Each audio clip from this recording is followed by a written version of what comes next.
महानगर gas bill update करण्याच्या माध्यमातून तुम्हाला अशा प्रकारचा सायबर फ्रॉड संदर्भात मी माहिती सांगते।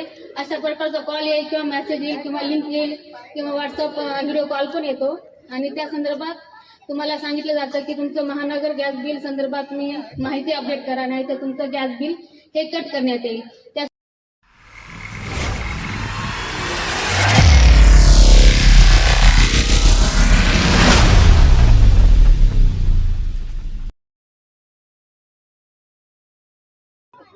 आदरणीय व्यासपीठ आणि जमलेले सर्व ज्येष्ठ नागरिक यांना अंधेरी पोलीस स्टेशन तर्फे स्वागत आणि सर्वांना नमस्कार। सीपी साहेबांचा एक कार्यक्रम आहे ज्येष्ठ नागरिका संदर्भात की त्यांची नाव नोंदणी करणे आणि त्याचप्रमाणे त्यांना दर हप्त्याला किंवा 15 दिवसाला भेटी देणे हा आमचा एक कार्यक्रम आहे। त्यामुळे आम्हाला असं मॅन्डेटरी आहे की जेवढे ज्येष्ठ नागरिक आहेत त्या ज्येष्ठ नागरिकांची घरी जाऊन त्यांची विचारपूस करणे, तसेच काही ज्येष्ठ नागरिक हे एकटे घरी राहतात त्यांच्या संदर्भात त्यांना माहिती सांगणे, तसेच प्रमाणे त्यांच्या काही अडचणी असणे ते सोडवणे। आपला एक नंबर आहे 100 किंवा 103 नंबर। तुम्हाला कोणत्या प्रकारच्या अडचणी आल्या तर तुम्ही ते 100 किंवा 103 नंबरला कॉल करून आम्हाला तुमच्या अडचण सांगू शकता। 10 मिनिटांमध्ये तिथे गाडी येईल आणि तुमच्या अडचणी निरसन होईल। तसंच आज एक प्रकारचं सगळ्यात मोठा प्रॉब्लेम म्हणजे आता 15 दिवसाखाली आम्ही पाहतोय महानगर गॅस बिल अपडेट करण्याच्या माध्यमातून तुम्हाला अशा प्रकारचा सायबर फ्रॉड संदर्भात मी माहिती सांगते।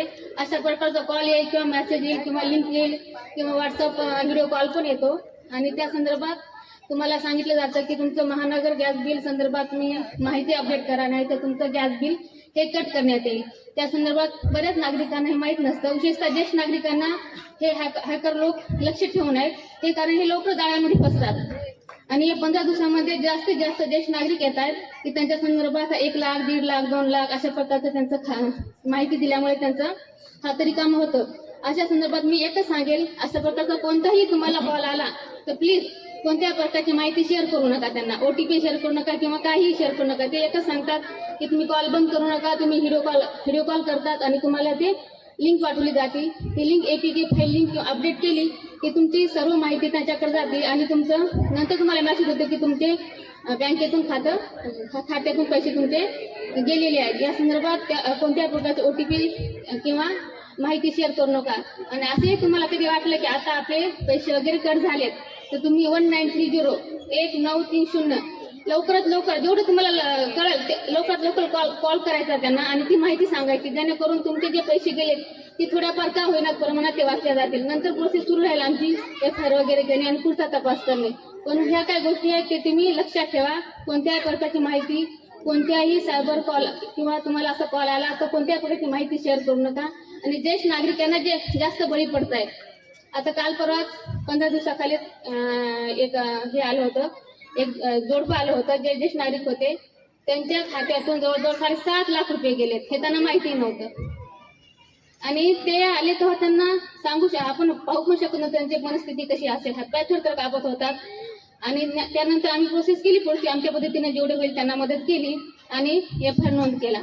पण एकदा पैसे गेल्यानंतर शक्यता नसते की तुम्हाला सगळे पैसे वापस भेटतील। जर तुम्हाला जर माहित असतं 1930 हा सायबर नंबर आहे, याच्यावर जर कॉल केला तर तुमचे पैसे तेवढे वाचले जातात। पण तू माहिती नसेल नंतर तुम्ही बँकेत जाऊन तुमचा ईमेल वगैरे किंवा तुमचं क्रेडिट कार्ड तुम्ही ब्लॉक करता, पण त्याला थोडा उशीर झालेला असतो। त्यामुळे एक लक्षात ठेवा। आणि आजही एक आलं होतं, ज्या व्यक्तीनं पेन्शन जमा केली होती जर 20-25 वर्षापासून, त्या व्यक्तीचे आज आले की 4 लाख त्याच्या खात्यातून डेबिट झालेत। अशा प्रकारचे महानगर गॅस बिल किंवा आणखी अनोळखी कॉल येतात किंवा कोणत्याही तुम्हाला लिंक पाठवली जाते तर कोणत्या प्रकारची माहिती शेअर करू नका आणि एकदा कन्फर्म करा की खरंच हा नंबर आहे का। त्यामुळे एवढं मी सांगू शकते, काळजी घ्या, अलर्ट राहा आणि काही अडचण असेल तर पोलीस तुमच्या सोबत आहेत। मार्गदर्शन करण्यासाठी आला त्याला जोरदार टाळ्या वाजा, जोरदार।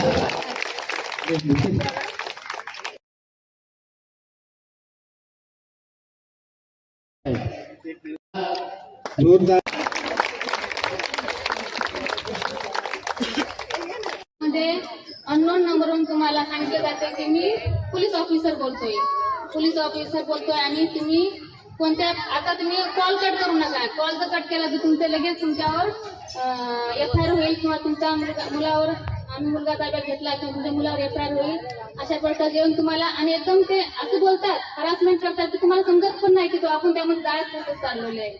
त्यावेळेस आपला दिमाग काम करत नाही, समोरचा व्यक्ती कोण बोलतो आपण विचारही करत नाहीत आणि आपल्याला असं वाटतं की खरं डिजिटल अरेस्ट असं आहे. मागच्या वेळेस असं काही डिजिटल अरेस्ट म्हणालो तर चांगल्या प्राध्यापिका होत्या त्या शाळेमध्ये, परंतु त्याने डिजिटल अरेस्टच्या नावातून 15 लाखाचा फ्रॉड झाला होता.